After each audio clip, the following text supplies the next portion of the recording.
Et on commence donc comme tous les mardis avec Patrimoine Passion, un moment qui s'intéresse donc du coup aux investissements un peu moins classique, qu'on appelle alternative, passion ou plaisir. En l'occurrence, aujourd'hui, on va s'intéresser au financement du cinéma ou de manière plus générale au financement de l'audiovisuel. Et pour cela, nous avons le plaisir de recevoir Jean-Baptiste Souchier, président de Ciné Capital. Bonjour Jean-Baptiste Souchier. Bonjour Nicolas. Bienvenue sur le plateau de Smart Patrimoine. On va rappeler peut-être pour commencer ce que c'est qu'une Sofica.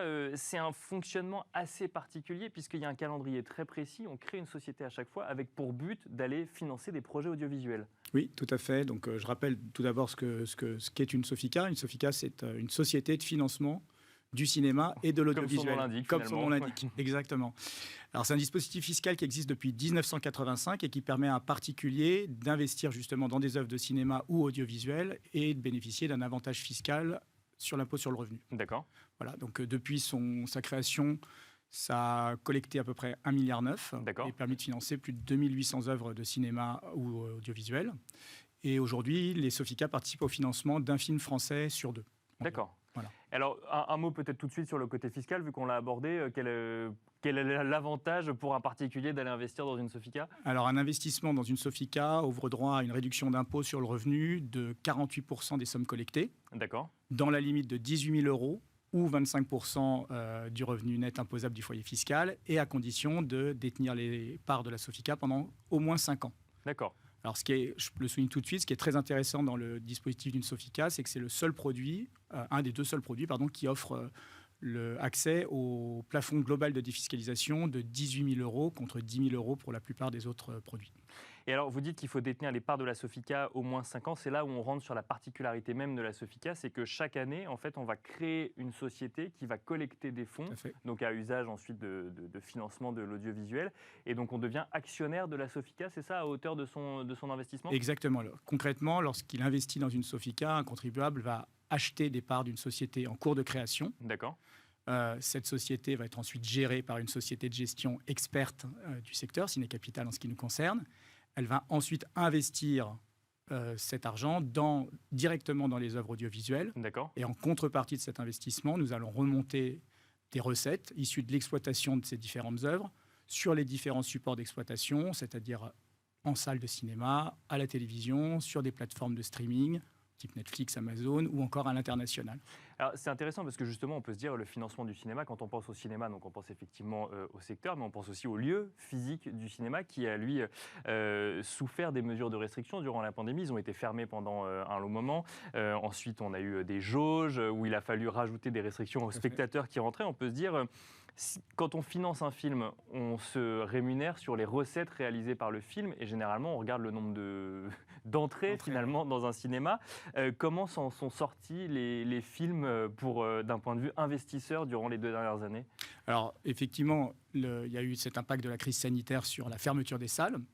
Alors, il est un peu trop tôt pour tirer une conclusion à moyen terme de l'impact de cette crise sur le secteur du cinéma et en termes de fréquentation. Mais alors, c'est intéressant, si vous nous dites que c'est un peu trop tôt, ça veut dire que quand on investit dans une Sofica, on ne regarde pas finalement les recettes à 1 an sur le nombre d'entrées en salle. Non, alors peut-être qu'il faudrait que je continue de déboucler. C'est-à-dire lorsque l'investissement a lieu, après la collecte, en fait, la Sofica a 1 an pour investir les fruits de la collecte dans les différentes œuvres dans lesquelles elle va investir les sommes. Et ensuite, vous avez 4 ans pendant lesquels vous allez remonter les recettes de ces investissements, soit au travers de l'exploitation de ces œuvres, et ensuite à travers la revente des droits que vous avez en tant que détentrice de droits. Et donc, effectivement, il y a l'impact de la crise sanitaire dépend du millésime de la Sofica dans laquelle vous avez investi et du stade d'exploitation de ces films. D'accord. Voilà. Donc, le premier effet de la pandémie, ça a été la fermeture des salles. Donc, ça a eu pour effet immédiat de décaler la sortie des films. Et donc, il n'y a pas eu d'impact immédiat sur le rendement, puisqu'on a juste attendu que ces films sortent un peu plus longtemps. Ils ne sont pas sortis avec personne dans la salle, ils ne sont juste pas sortis du tout. Ils ne sont juste pas sortis, donc ça n'a pas eu d'impact immédiat sur la rentabilité. Maintenant, effectivement, depuis que les salles ont réouvert, il y a un retour progressif des spectateurs en salle. Aujourd'hui, on n'est pas revenu au niveau d'avant-crise. On se retrouve à peu près à 20 ou 25% en dessous du niveau de la fréquentation d'avant-crise. Cependant, il y a des fondamentaux qui restent sains. On voit que la fréquentation revient, et notamment, par exemple, chez les jeunes, dont on pouvait craindre il y a quelques années qu'ils allaient déserter les salles de cinéma avec les plateformes. Et aujourd'hui, c'est complètement l'inverse. On se retrouve avec une fréquentation qui est soutenue par le retour des jeunes en salle. Donc on est complètement dans quelque chose qui aurait été contre-intuitif. Ensuite, vous remontez vos investissements, certes, sur la salle. Il y a eu des très beaux succès en salle cette année. On parle de Bac Nord, de Boîte Noire. Nous, on a investi dans un film de Pascal Elbé avec Sandrine Kiberlin qui s'appelle En effet pour s'entendre, qui a été un beau succès aussi cet hiver. Et heureusement, les Sofica remontent aussi leurs investissements sur l'ensemble des autres supports. Donc après la carrière en salle, vous avez la carrière en télé ou sur les plateformes. Et donc là, en fait, on revend les droits et ça fait autant de, si je parle du côté investisseur, de revenus ou donc de recettes qui donnent un rendement à celui qui investit dans la société. Nous, notre stratégie, c'est vraiment d'investir dans une typologie de projets très différents en termes de genre, en termes de format et en termes surtout de structure d'exploitation, pour pouvoir garantir à l'investisseur qu'on va remonter cet investissement sur le plus de supports possible. Et par exemple, un des premiers effets de la pandémie, ça a été qu'on a réalisé sur certains films dans lesquels on a investi des très belles ventes auprès de plateformes SVOD pendant le confinement. C'est que ça s'appelle Société de financement du cinéma, mais finalement on finance l'audiovisuel. Est-ce qu'une des évolutions qu'on pourrait totalement imaginer, parce qu'on voit des réalisateurs réaliser des films qui sortent directement sur les plateformes au lieu de sortir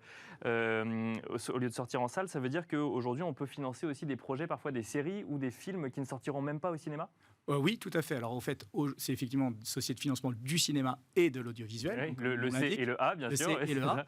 Et donc, aujourd'hui, vous avez une augmentation de la part des investissements consacrés à la télévision. Alors, il faut savoir que c'est un dispositif qui est totalement encadré et agréé, qui fait l'objet d'un double agrément lorsque vous avez une nouvelle campagne, une nouvelle génération de Sofica qui est créée chaque année. En fait, ces Sofica vont faire l'objet d'un agrément à la fois du Centre national du cinéma et de la DGFiP. D'accord. Et ensuite, ces Sofica vont faire l'objet aussi d'un visa AMF. Donc, en fait, il y a une triple analyse qui est assez protectrice pour l'investisseur. Côté financier et côté cinéma, effectivement. Voilà. Et ces financements qui sont encadrés font l'objet d'une charte entre la Sofica et le CNC, dans laquelle on va expliquer dans quelle typologie de projet on va investir. Et il y a une augmentation ces dernières années de la part consacrée à l'audiovisuel, avec même des engagements pris par les Sofica d'investir une part plus importante. À titre d'exemple, nous, on investit 15% aujourd'hui de nos enveloppes dans l'audiovisuel, 10% dans le développement de séries télé à destination de ces plateformes.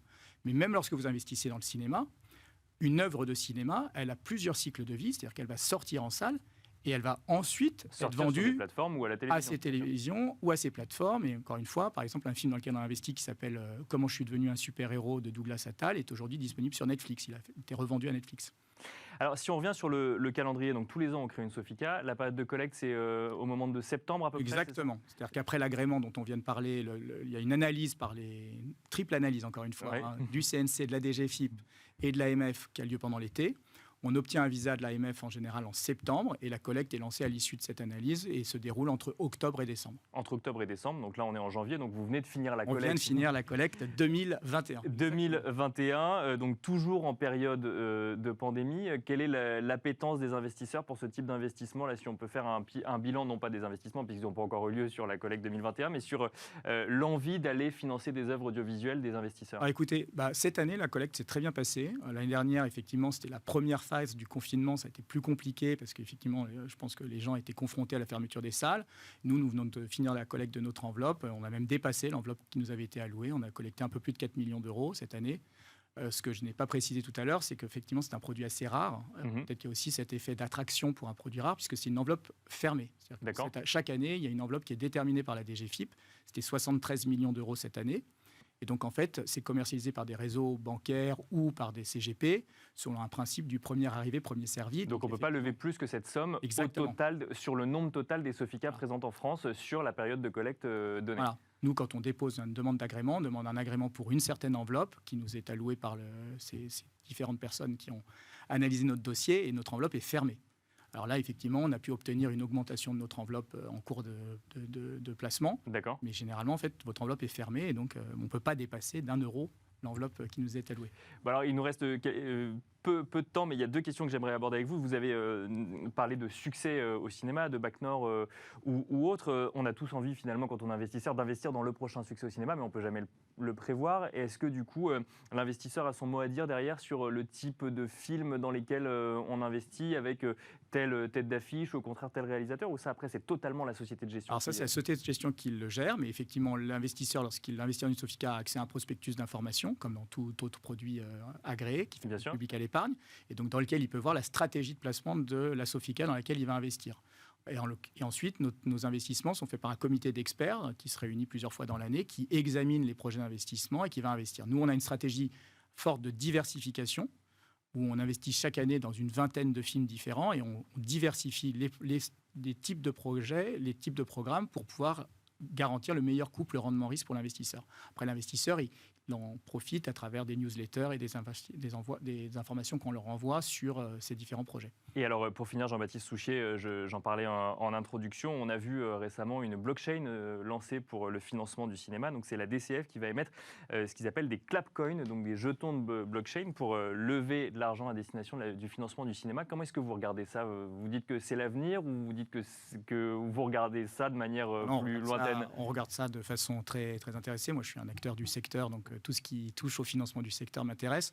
Effectivement, on voit des projets de financement du cinéma qui reposent sur la blockchain et sur la vente de parts de films au moyen de NFT, les fameux jetons.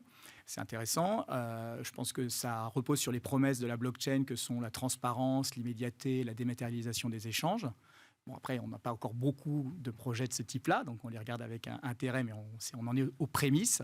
Et après, ce qui est important pour l'investisseur, je pense, à chaque fois, c'est de bien pouvoir analyser la contrepartie de son investissement, le sérieux, la solidité de la stratégie d'investissement qui est proposée par l'acteur, que ce soit sur de la blockchain ou que ce soit des produits plus classiques comme des Sofica. C'est ça, je pense, qui est important d'analyser. Et encore une fois, la Sofica, c'est un produit agréé, visé par l'AMF, qui bénéficie d'un avantage fiscal qui permet d'amortir une partie du risque inhérent à ce type d'investissement. Les avantages de la centralisation plutôt que de passer par la décentralisation. Mais du Tout coup, à fait. Donc on en est aux prémices et on suit ça de près. Merci beaucoup Jean-Baptiste Souchier d'être venu nous détailler le fonctionnement des Sofica, mais aussi de manière plus générale du financement de l'audiovisuel. Je rappelle que vous êtes président de Ciné Capital, et quant à nous, on se retrouve tout de suite dans Enjeux Patrimoine. Merci.